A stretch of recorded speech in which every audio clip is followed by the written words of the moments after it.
to the 2015 Binghamton University Political Experience Debate. My name is Shaker Muruganathan. And I'm Vince Grant. And today we'll be discussing the topic of whether individuals with no political experience should be able to run for president. First and foremost, we would like to introduce, as well as have a few words from our speakers today. So without further ado. Okay. First, I always want to just when it gets to 20 seconds. Okay. All right. Can everyone hear me okay? Yes. Okay, you guys are good? Okay. Speak up. Okay. My name is Margaret Kubik. I'm a senior here at Binghamton. I'm studying financial economics. I hold another degree in business, and as a student of Harper College, I have studied a variety of relevant topics in school, such as philosophy, politics, international relations, sociology, all that good stuff. I have years of experience following national politics and was raised in a politically active household.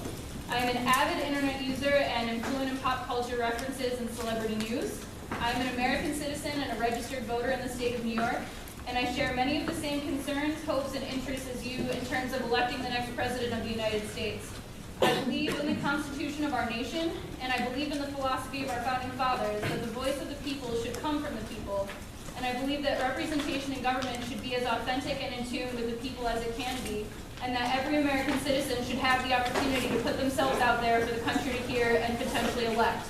Candidates with no political experience bring fresh perspectives and have more freedom to discuss issues that career politicians might avoid. So hopefully we get a chance to explore these topics a little bit more tonight. Thank you.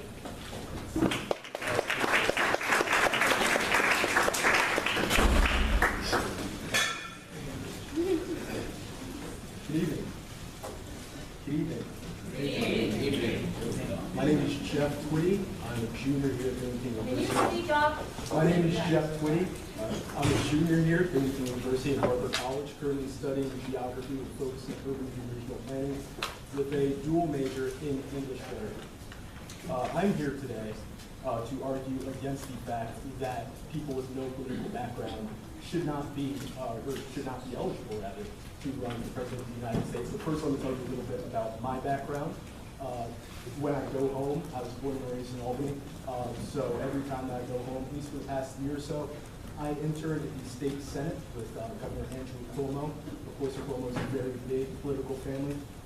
And here in Binghamton, I actually interned in the public sector as an economic development analyst.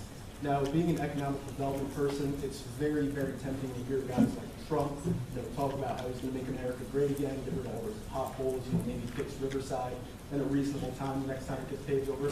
But I'm just here to tell you, and I'm here to argue tonight, that it's just not feasible. And I hope that my background in the public sphere will help to convince you.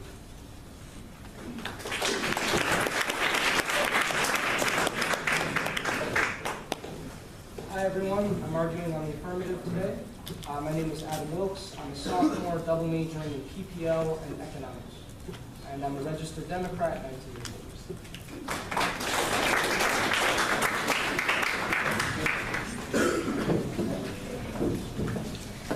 Hi, how are you? I'm Sean Parzi. I'm also arguing on the negative, the opposition, to say that people with no political experience should not be eligible to run for president. I will explain that more later. Just stay tuned.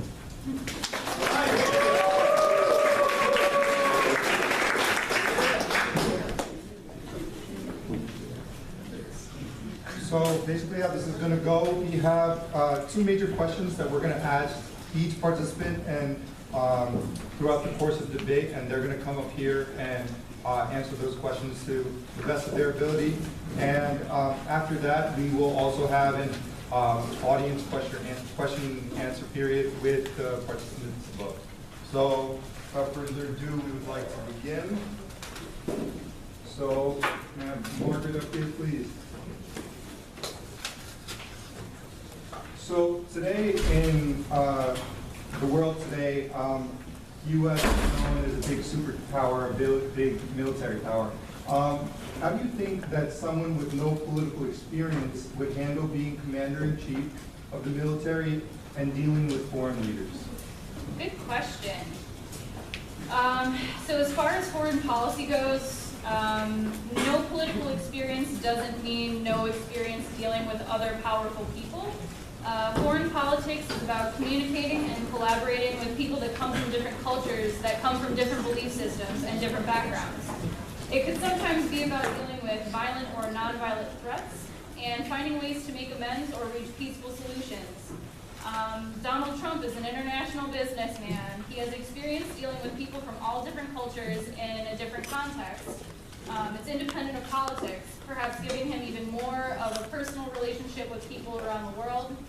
On the other hand, hearing these inexperienced candidates talk about dealing with foreign leaders can be absolutely terrifying. Hearing someone say that if they were in a room with a leader of a nation that has just as many nuclear weapons as we do, saying that they would put him in his place, or any variety of other colorful descriptions you might have heard, that should be alarming, and foreign policy is no joke. So hearing these candidates talk about handling foreign politics this way is asinine, and my hope as an educated, rational American is that people hear these things and grow concerned, and that you guys start listening to the other candidates and hearing how they're going to deal with foreign policy. When you hear Donald Trump say that he's going to get in a room with Vladimir Putin and essentially punch him in the face, that's a really big problem, and I think that him having no political experience allows him to say these things, but is really beneficial in terms of waking everyone up and saying, like, wow, this guy is actually really crazy and we probably shouldn't elect him president, and gets you to hopefully pay attention to the other candidates that are actually offering viable foreign policy solutions.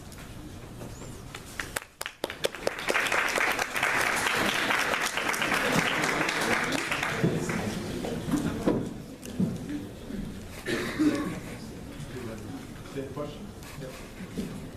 All right, well, my answer to how a person with no political experience would handle being Commander-in-Chief of the United States and handling foreign policy is simply poorly.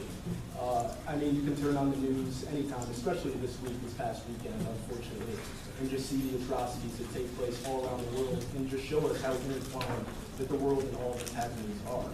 And when we have people like Trump and Ben Carson trying to convince us that they would make for a reasonable choice to be the Commander-in-Chief of our military and our face to the world. Make no mistake, the President of the United States is still, in this day and this age, a leader of the free world. It's asinine. It's absolutely ridiculous. As I forgot to mention that I do work in a newsroom here in Binghamton University. So I will cite from the New York Times, actually, something that they wrote yesterday about what presidential candidate Ben Carson has to do to really grasp foreign policy. This past week, in the past Republican debate, Carson asserted that China had intervened militarily in Syria and then failed on national television to name the countries he would call on to form a coalition against ISIS. Well, first off, China is not involved in Syria at all, so Mr. Carson got that wrong. And when we look at who's getting that information from, this person, of course, denied it, but he got it from a Mr. Dwayne Claridge, who was the top counterterrorism, who was the top CIA official under the Reagan administration in the CIA's Latin American division.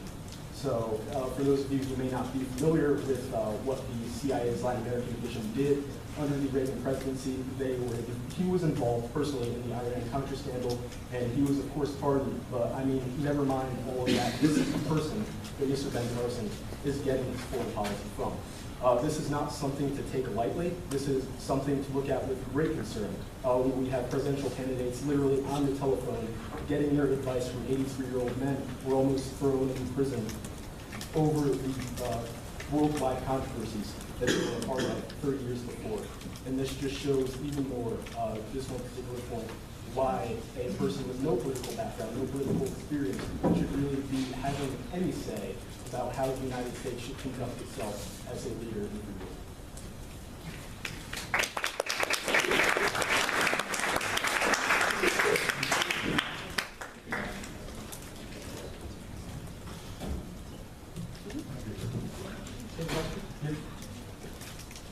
When you're engaging in diplomacy, you need to represent American people's lives. Elected officials are confined in their own entrenched political perceptions and realities. Individuals without political background can genuinely represent us. Here's why.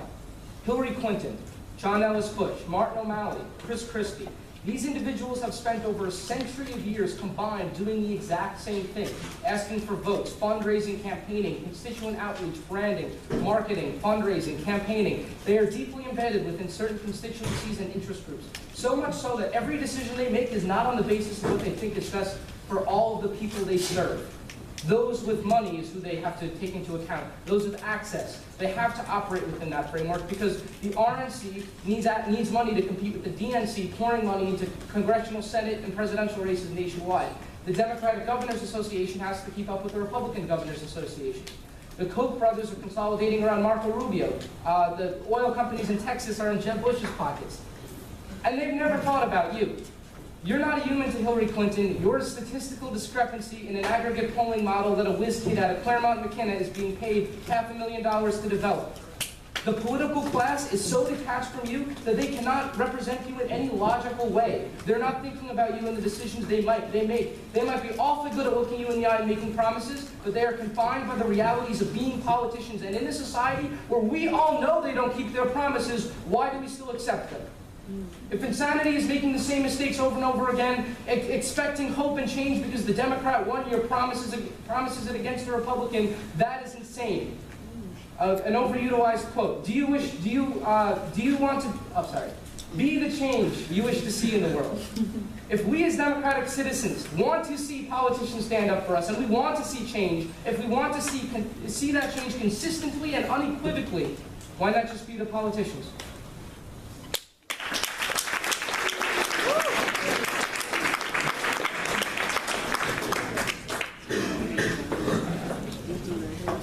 Can you repeat the question? So the question is, how do you think that someone with no political experience would handle being commander-in-chief in the military and dealing with foreign leaders? Well, honestly, I think it would be a disaster. You can see by experience, if you look at President Obama, who actually does have political experience, but in one particular case, he did not, and that was when he had to deal with Iraq and getting out Saddam Hussein. And basically what happened out of that was ISIS, because he got Saddam Hussein out just because he wanted to. And then from there, he didn't know what to do. So then all of a sudden, there was a political vacuum, and then ISIS came in, and Obama's like, I don't know what to do now, because he didn't have that experience. So if we take that kind of scale of when Obama just had that gap of political experience with dealing with that kind of military and that kind of foreign aid, then just think about all the disasters that would happen if we have just people with no political experience at all. I mean, look, you're going to put a person in the office who doesn't have any political experience, and then all these other countries, all these big guys like Russia, you're going to have Putin up there saying, wow, look at these guys, look what America's done. And they're just going to eat those guys alive. They're going to take advantage. It's happened in history in the past, and it's just bound to happen even more in the future. The best merit that could come out of not having people from political experience be able to run is that we would have higher quality candidates, which makes it easier for the Electoral College. A very misconception is that the popular vote actually matters when it's all just the Electoral College. So if you want to talk about, oh, it's America's freedom to, everybody to vote whoever they want, that's a little BS because there's already a check on that the Electoral College has that power. So let's just make another check to make this system easier to say that people with no political experience shouldn't be able to run. Alright, yeah, so I mean, just going from there, I don't see any reason why we should have these people being put up on the podiums to say that they actually could take the Oval Office, especially when you're dealing with foreign policies and all that, because there's just going to be like, hey, like, let's build a freaking wall to, like, keep out the Mexicans. You're going to have ridiculous statements like that, and the madness is just going to continue if you just keep having these people being able to run for political office, or even, I'm sorry, not political office, president. We're not talking like a level entry job, we're talking like top dollar. And I'm going to end with this quote. The only source of knowledge is experience. So just think about that. Oh, by the way, Albert Einstein said that. I think he's like the smartest guy in the world.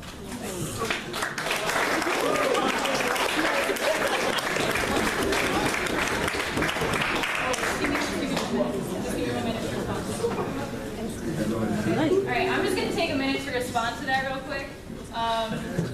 Unplanned response right here, but I feel like I have to address that.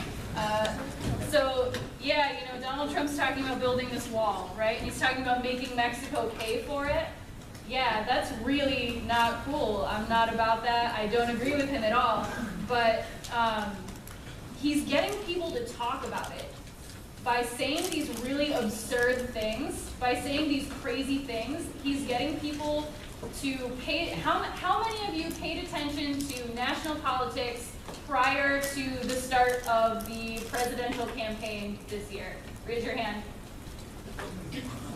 How many of you now pay attention when someone posts a quote that Donald Trump has said? Or how many of you have taken those BuzzFeed quizzes that say, who said it, Lucille Bluth or Donald Trump? How many of you guys have done those? Raise your hands. So there's more people paying attention now than there were before. So he might be saying crazy things and he might not have experience, but he's gaining your attention and he's getting you to listen and he's getting you to look at the other candidates. So think about that. Thank you.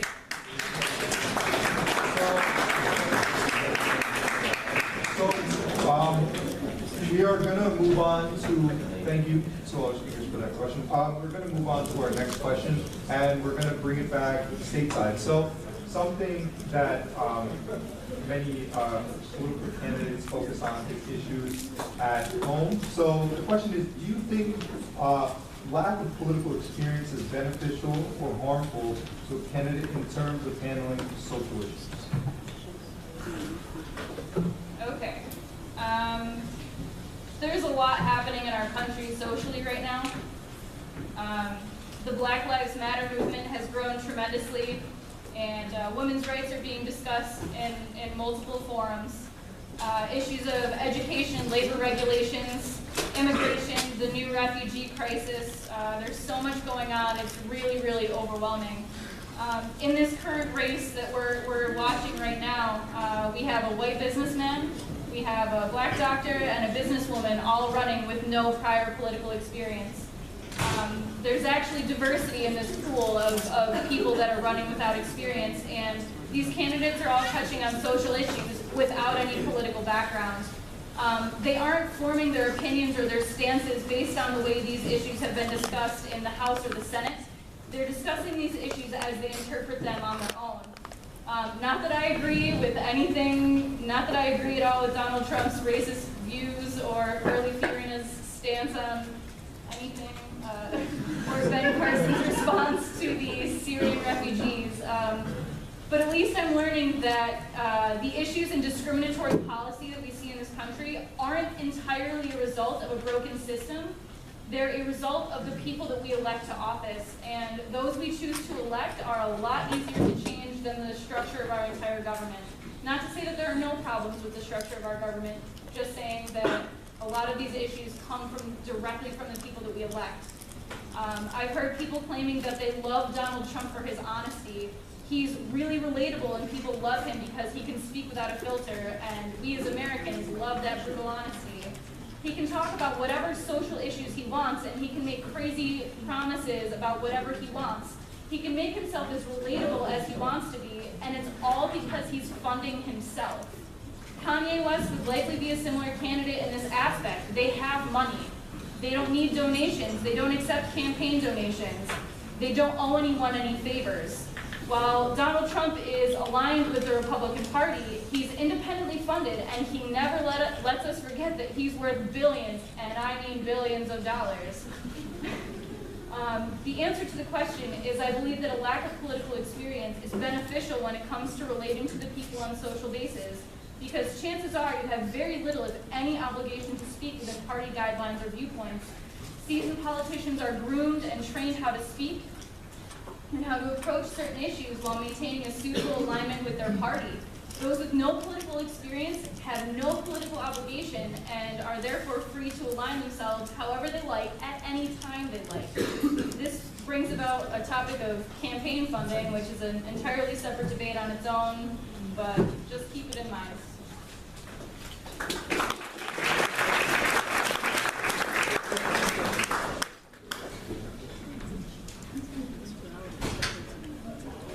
Now, well, I'm not going to try to lie to anybody, rather, and try to say that political grooming does not, go hand in hand with corruption. interruption at certain points. When it comes to social issues in the United States, I believe that we certainly do need somebody with at least some political background. You can't just have somebody just jumping in with anecdotal knowledge, trying to tell you since its very beginning how America should fix them. Because while it's very idealistic, it's very attractive, it's simply not possible. And when we look at numbers, which is, or number, I guess, monetary numbers, money, which is how people truly get empowered, when you look at past businessmen, just as one example, who have led this nation really into the ditch and really just wreaked havoc on social issues, starting off with Herbert Hoover, a very successful businessman. And Herbert Hoover caused the Great Depression. Or we can look over to Jimmy Carter, who also left the economy in the ditch when he left in the late 1970s. And the list really goes on and on, all the way up to George W. Bush, who had a business of his own. One failed businessman, ironically enough, Mr. Harry S. Truman, under his presidency, had one of the more successful social times, I guess, in the United States. And he was a failed businessman, so why should we be looking to business people to really be spurring social issues? Well, yes, they start discussion. People Magazine also starts discussion. And I would not vote for any celebrities to be my community chief. And when we look at people who really did spur social change, these were the people who had, again, the most political background. Kennedy, who signed into law many of the social rights bills. Bill Clinton, also with a plethora of government knowledge and government experience. These are all people from very politicized backgrounds. And I do not believe that we should just take for granted the fact that somebody from the middle of nowhere, somebody from a business, is coming from a more, I guess, human perspective, as you would like to call it, and would have, therefore, better ideas, because that's simply just not true.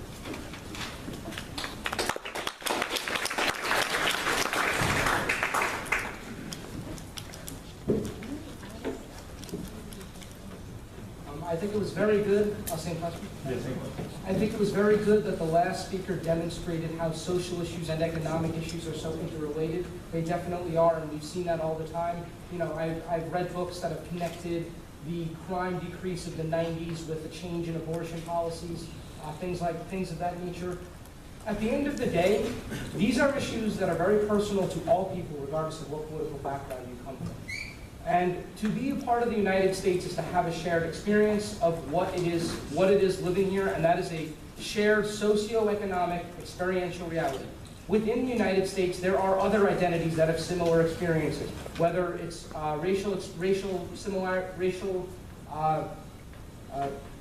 similarities in racial experiences, in class experiences, in gender experiences, in regional experiences, in career experiences.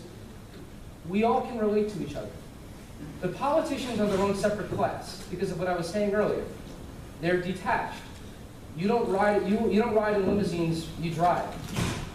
Even Donald Trump, who rides in limousines, has not spent his whole life begging for money, branding himself as one of the people. He's just Donald Trump. Same thing with Ben Carson and Carly Fiorina. They are who they are. And even Ralph Nader, who I do not Ross Perot and Ralph Nader both were not career politicians. They had their own way of interacting with those issues and sharing those experiences with you, and it had nothing to do with the fact that they were elected officials. When we're talking about social issues, we're talking about what we value, what has meaning in our lives, what affects all of us collectively, what our hopes are contingent on, and what causes our decay as a society. That's something that political background, if anything, it detracts your ability to understand because you're so detached, because you don't know what it is to live anymore. You're just saying what the pollsters tell you to say. They've spent their whole lives detached from those common issues. So they're fundamentally unrelatable, and in that way, they are not nearly as qualified as members of the civilian class to be relating to you and fighting on your behalf when it comes to social issues.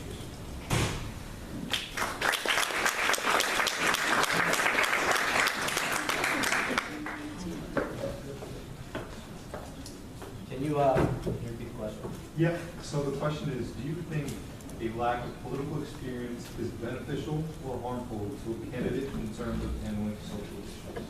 Well, I'm on the opposition, so I'm gonna say it's harmful. But I'm gonna take the obvious point that they talk about to say, okay, like if you're a politician, you're detached from society. If you're not a politician, you're gonna walk into the Oval Office and be a big man because you understand everybody. That's a load of BS. Because I'm just gonna say this: being in politics, being a politician, growing as a politician, one of the main thing that you're learning is how to relate to the people. That's part of politics. All right, it's BS to say that if you have no political experience, that's gonna help you. Just think about, qualifications, okay, for how you want people to treat you. Think about if you're going to a doctor and like he just shows up to the hospital and says, "I'm thinking about being a doctor." Oh, word, come through. And then they're gonna have no experience. No, seriously, they're gonna have no experience. They're gonna have no schooling, and they're gonna operate on your brain. Think about that. Would you want that, or would you want a lawyer who didn't go to law school at all to defend you in a case that you can lose your trial? Just think about the qualifications. It's like if I went to Goldman Sachs and said, "Hey, like, I want a job. No, I want to be CEO," and they just give me the position. Except, my bad, we're not talking about CEO. We're talking about President of the United States. So just think about how that would pan out. And in terms of past presidents who haven't had political experience, when I did my research, I noticed that every single president had political experience if you count the military. But if you were to look at the 3 presidents that only had military experience, if you don't count that as political, 2 of the 3 are in the bottom 16% of ranking polls. And that's Zach Taylor, and U.S. Grant. And a lot of people say that Grant's failure as a president was because he treated his job as president due to his prior profession, which was being in the military, which was being a general. So he treated his cabinet as if he was a general because he had no other political experience to relate to. No? All right. And just think about if we have other people with no political experience treating the White House as if it's a show where they fire people, or if it's, a brain surgery operation. It kind of sounds a little ridiculous to me. And going back to, relating to the people and having political experience, one of the most, politically gifted, most experienced presidents ever is Franklin Delano Roosevelt. And he had a lot of political experience. He was governor, he was state senator, he had it all. He had the family, he had the background. And I'm just going to share one of my favorite stories that my history teacher told me back in the day about. He said that so FDR, after he died, the security guard was standing outside the White House, and he saw a person crying outside, a regular person. So he goes up to him, and it was obvious that FDR had died at this point. So he goes up to this random person crying, and he goes, "Did you know him?" And he looks up and he says, "No, but he knew me." And that's because of his experience and shrewd political experience that he's had has enabled him to relate to the people, which is what we can't have if people have no political experience at all. Thank you.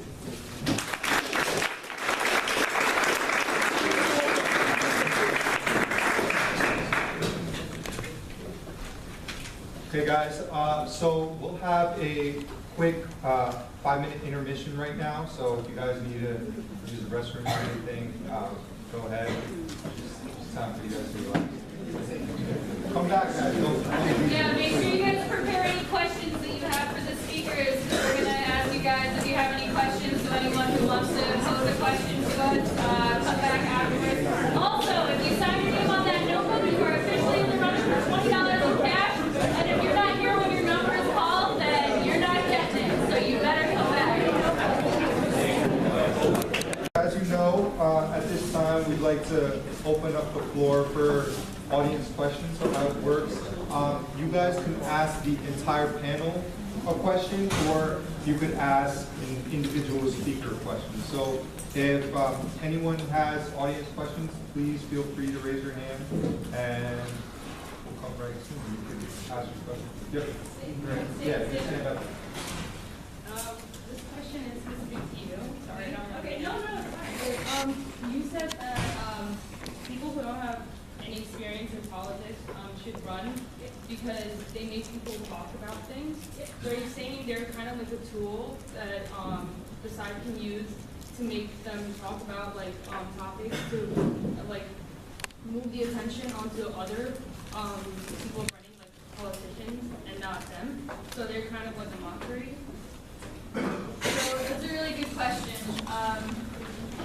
I don't want to imply that these people are like a mockery per se. I mean, Donald Trump, obviously. I gotta say, that guy's he's kind of out there. But I think what it's doing is just getting people's attention. So while these people with no experience are running, and like I said, it's more that they're free to speak about whatever they want. And I feel like they're speaking about issues that are truly relevant to the American people, or at least, obviously, the general population feels are extremely relevant. And I know that there are a lot of people that disagree with, in particular, Donald Trump. A lot of people are complaining that he's racist and that he's bigoted and that he has no idea how a country actually operates. So what I think that's doing is it's forcing people that might not normally pay attention to the candidate, like the election in general. I think that people see a celebrity involved and they start paying attention. They start listening. They hear that Trump wants to build the Great Wall of the United States or whatever, make Mexico pay for it. I think phrases like that cause people to pay attention. So I do think that allowing people with no political experience to run is sort of a tool for the other candidates. I mean, if there's a candidate running with no political experience that actually offers viable solutions or plans for our country, you know, that's not to say that they don't deserve to be elected. But I do think that people with no political experience definitely benefit the election overall. So, like, you know, we're classified as millennials, right? Only about little over 20% of us voted in the last election in 2014, according to an article that I read on NPR. And that vague poll that I did earlier just shows that more of us are starting to pay attention, and I think that we're going to see those numbers increase as a result of people like Donald Trump and Ben Carson running for president. Is that, yeah. But you said, like, what they're doing is moving the attention onto other people. Right. So how is that helping their art? Like, How is it helping? So, like, for example, people are hearing Donald Trump talk, and I think that I know a lot of people personally that would normally claim to be Republican, but now they're starting to shift their attention perhaps towards the Democratic candidates. So are you asking how is it benefiting Donald Trump, or how is it benefiting how is the it other? benefiting the person like who doesn't have the experience? Oh, it's if they're not. removing? Oh, in Donald Trump's case, it's not benefiting him at all. I mean, honestly, his poll numbers are still up there. He's still in the running. So there's a segment of our population that likes what he's saying. So maybe there's a segment that isn't deterred by what he's saying. There's a section that's actually attractive. So it really depends on your personal beliefs. I can't guarantee that it's going to help Donald Trump, but seeing how his polls have been doing the past couple of months, it's not hurting him at this point. Can I extrapolate a little bit? Yeah. So another thing that individuals like Donald Trump function to do is they're undermining the polarity of our two-party paradigm. And what that is we have a Democratic Party, we have a Republican Party, and everyone who's inside of the political establishment has to pick a side. And what that does is that means all ideas have to be filtered through one way or the other way. It's very undiverse and it's very constraining to a healthy political discourse. People like Donald Trump, they're not as confined by that two-party system because they're not part of it. They're not embedded, or at least they're not deeply embedded within one of the parties. So when people like Donald Trump advocate for building a wall on the Mexican border, now I think a lot of conservatives are crazy, but that's some next level shit. When he advocates for things like that, he's pushing the window of what we accept in our society. And while it's not the direction I think most of us would want to see our country move in or want to see our political paradigm expand into, it's still undermining that two-party paradigm. And that's something that's pretty healthy for a democracy. Hi, my question is two-pronged, one for you and one for the affirmative side. So on the affirmative side, in the wake of Citizens United, y'all advocate for the voting process to be open to all citizens. However, given that some candidates have started to talk about raising budgets that go up to $2.5 billion, that's not even starting to count super PAC money. just one candidate on a singular party, and you yourself saying that for you to be able to get focused, to be seen and get media attention, you have to push the boundaries of the local climate to a place where it's not moderate and where the solutions won't come from. So how will allowing the system to remain as it is without changing the financing be able to fix the problems we have right now? And the question that goes on that side, history has shown that there is always, once you start to create policies that disenfranchise certain communities, those policies continue to be utilized by those money interests that exist in order to forge their own agendas. So if you create a policy that already disenfranchises the type of people who can rise into power, into the presidency, how do you stop moneyed interest from utilizing that policy in order to disenfranchise services? Yeah. Have you guys answer first? Okay. So are you specifically asking how? So in the wake of a nearly $4 billion election, Right. how does a regular citizen who would represent us be able to stand out in that climate in a place where only a Donald Trump, who's really crazy, or somebody who's a billionaire and already attached to us, Right. can represent? So that's actually a really good question, and I don't have the answer to that. I think that it's unrealistic to think that an everyday citizen could finance a presidential campaign on their own, but it doesn't mean it's impossible. And you know, it's I don't know what the answer is. I don't. What I like about what I'm seeing right now in terms of people with no experience running is that Donald Trump can say whatever. So he can say whatever he wants. He's completely independent, and I like that. I like that. You know, he's not focusing on raising money. He's, you know, again, I don't agree with him on anything, but the idea that he's just able to talk and say whatever it is that he really feels, I think creates a more authentic election. Now, how do we change it so that everyone has that opportunity? That would sort of be the next question, is how can we make it so that everyday people have the opportunity to do that? I think the next answer is ending citizen united. And to question on our side, I think it really proves more than anything why our idea of whether people with no political experience even should be allowed to run for president. I think your question to us really proves why our stance is such a hypothetical. People, I mean, you're right, people do vote with their wallets, people do vote with their feet, and it really, I think if we tried to disenfranchise people like Trump, who aren't billionaires, who have people who, you know, just support them no matter what they like, who always have a fan club, I think it wouldn't, I don't think it's possible in this country, at least where we are, the attitude that we have towards money and towards who we want to represent us.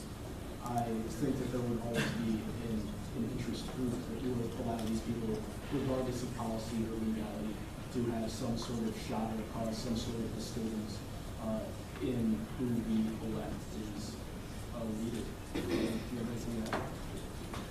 Not 100%. You know what he was saying about it's if you put in place this kind of policy where you can filter it out, it's just gonna have, you know, it's like the water filter, like you're just gonna filter out like the dirt. You're gonna have a much more easier way to choose better candidates. So that's why the policy makes a lot more sense to institute.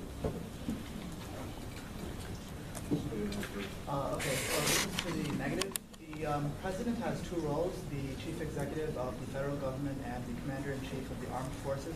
Why do you want to limit it to just people with political experience and not say political experience and military experience also? Well, I mean, like, as I was saying, like, I think military experience is, like, very, very similar to political. I think it might be under the same realm as political experience. So that's why I think that would be okay. I mean, because I think military falls under that category. However, even with that, as I was talking about, you have the two of the three worst presidents ever, where they were like one of the only people who only had military experience, and that's why U.S. Grant and Zach Taylor. So and they were terrible. We also had Eisenhower, who was Right. I was actually going to talk about that.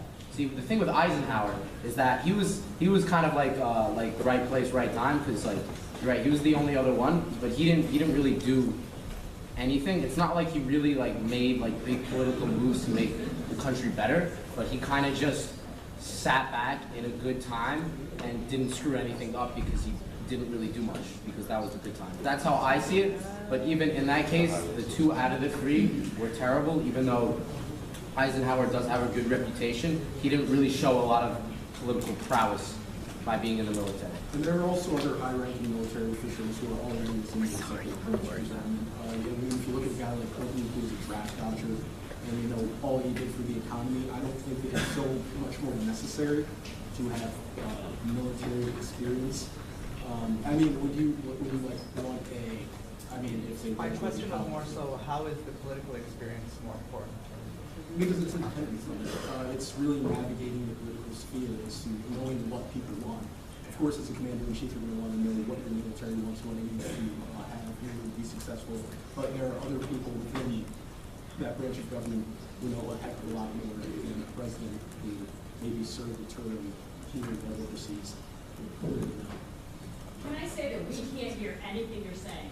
Yeah, I'm a famous So it's a moment. debate I'm between sorry. the 2 of you, so if you could stand up when you ask a question and maybe, present it to the audience. We can't hear anything you're saying. Oh, I'm sorry. Due to time constraints, we can only have one more question. So, the one in the back. I'd like to ask a rather straightforward question. Do you believe that candidates with political experience versus non-political experience are more or less corruptible? Meaning, do you think that candidates with political experience are more likely to be involved in scandals, or are people running with more political experience would be more likely to be involved in scandals? Yeah, is that addressed to all of us? Or just? To Okay. the right. Sean. All right. I'm so glad you asked that question. It's almost as if I asked you to ask that question. But anyway, to talk about scandals, people might say if you play the political game a long time, it's bound to corrupt you. So the more you're in the political business, the more you're just going to be corruptible. It's honestly, it'd be the opposite. What do you expect? Yeah, politics is very corrupt. What do you expect when you throw a novice into the game as President of the United States and he has all this abuse of power at his disposal? And what do you think he expects is going to happen? And I keep going to Grant because he's just a perfect example of how much of a disaster this would be. Because when he was in office and he really didn't have any experience but being in the military, he didn't know how to handle his political situation, which led to a ton of scandals. He is literally considered the most scandalous, most corrupt president ever, and that's because he had no experience knowing what to do.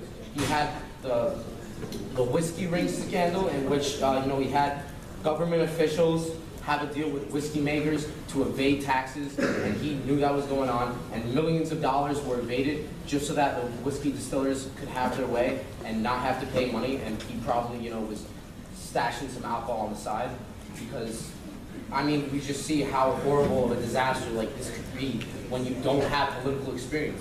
That's why you need it, to know how to play the game, to know how to get around it, and to stand free as much as possible from corruption. Thank you.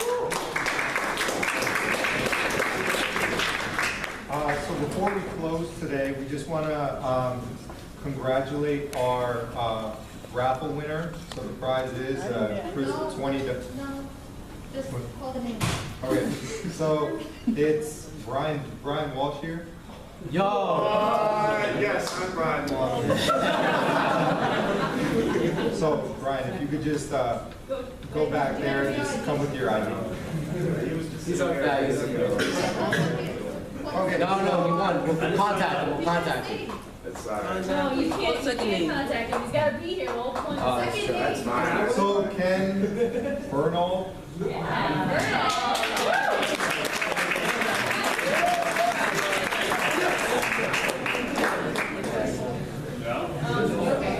And we'll come to you. We'll come to you. Hey, Linda, if you want to go talk to Ken, he's right. Ken, can you raise your hand? Okay. If you could go talk to Ken. No, Linda, you have to go to him. Linda, you have to go to him.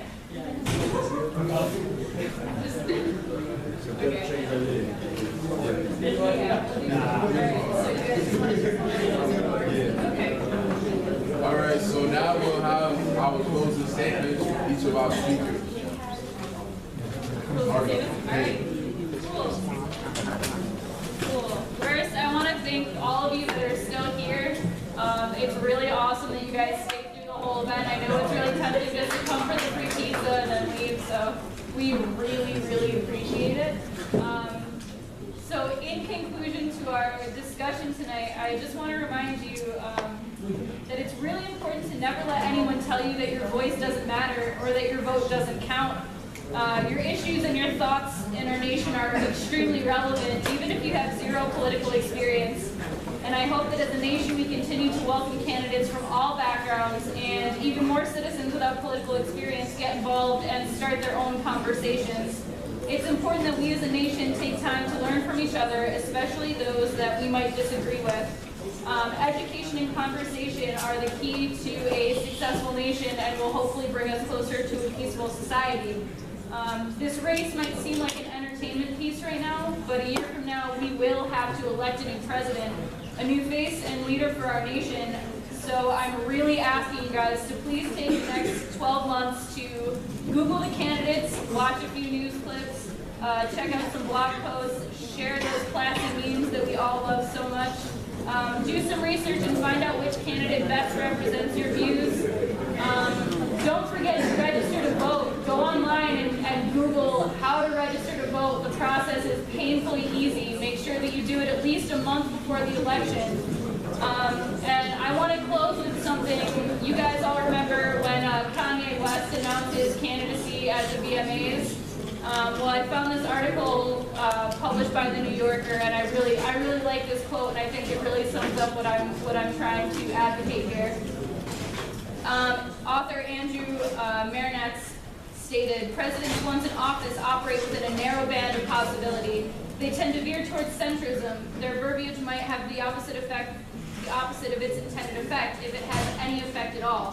When all is said and done, it might be able to generate moments like, ask not what your country can do for you, or Mr. Gorbachev, tear down this wall, Obama's speech in Selma that defines a president's legacy more than any set of personal beliefs. Kanye West might not be presidential. For one thing, he cares far too much about the Grammys, a pseudo-event if there ever was one. But if I were a presidential candidate, I would be jealous of Kanye's knack for making the average American actually feel something." Thank you.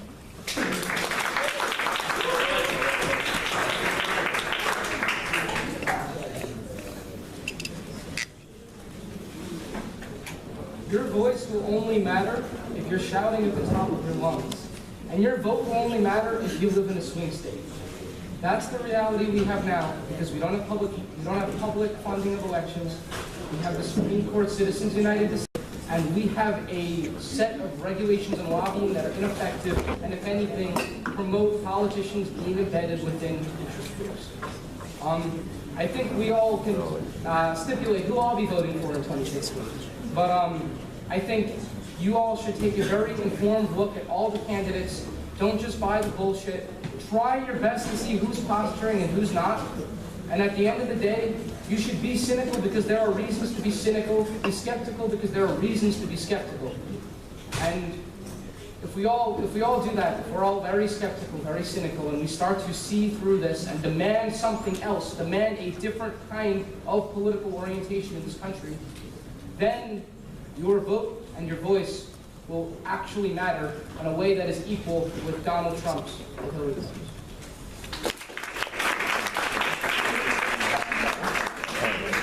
Thank you all for coming out tonight and being a great audience. I will kind of close. I had closing in mind, but I was kind of spurred by what the proposition just said about be cynical because you should be cynical. I believe that what is truly killing the millennial generation, at least when it comes to our numbers in the polls, is our cynicism. It's everywhere. You can look on your iPhones, you can see who's qualified and what, and who knows what, who's done what for what business, who's made so much money. And I just ask for a return for credentials, a return to what makes somebody qualified to do a job. That's what we should really be concerned with. Not what that person does on the weekends, not how many vacation days that person took, or not how many millions of dollars that X businessman made for his or her company. We should really look at credentials and trust people on those. People, I believe at least, have good intentions in mind. And when we look at politicians and we look at people in government, these are people who obviously made it their mission to make life better for the individual that they will serve. And I believe that that is reason enough to give politicians at least an edge, no matter who you vote for in the next upcoming elections, to give politicians the benefit of the doubt, for lack of a better term, when you're checking the box on whatever ballot. And to just remember that those people started their adult lives and really went all the way through it, no matter what you want to say about career politicians, with the public's interest in mind. Thank you.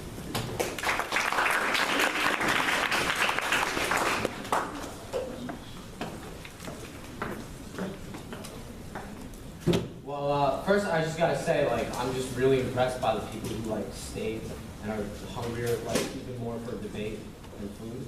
Because, I mean, like, honestly, like, I might have even like left like halfway through it. I really appreciate you guys that stayed, so I just want to thank you guys for that. And to conclude on this topic of political experience as far as U.S. president goes, some people might say, oh, well, you know, running for political office might be the start to their political experience. That is something wrong, because before you learn how to run, you gotta learn how to walk, and before you gotta learn how to walk, you gotta learn how to crawl. And these people are trying to fly without even learning how to crawl. So that's a real problem, because the political world is very complex. These people who don't have political experience, they're approaching it with a lot of simplicity. If you listen to Trump's arguments, you listen to his stance, it's very simple, and that's why it panders a lot to the American people, because it's simple. But when he's going to be put up to the real test, when you have complex situations in the political world, they're going to fall short, and it's already going to be too late because they are in office and everyone's screwed up by electing them. So let's just make sure that doesn't happen, so we can have credentials. As my friend was saying, we need a return to credentials, and that's why we're here. Because what's the point? Why are we in school right now? If we can just be who we want to be, you know, if you want to be a lawyer, you want to be a doctor, you want to be a pharmacist, I don't know, I want to be a businessman, who needs school, right? If you're not going to have credentials, why are we here right now? All of you guys are honestly advocating for me that we should have experience before we do things. Educational experience and political experience, honestly, it's like 2 + 2 = 4, and I'm just going to end on that note. I think I'm going to have some gushers.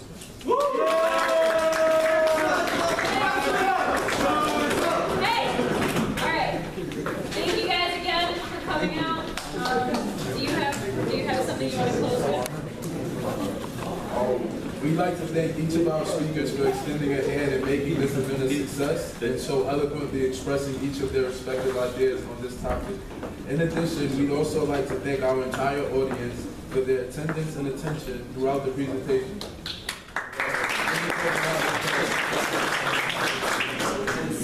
We've heard both the proposition and opposition's views on candidates with no political background running for office, and each side made valid and convincing arguments. Once again, thank you for your time, and we hope you enjoyed our presentations. Have a wonderful night and go out and vote. Yeah, register to vote. Everyone remember to register to vote.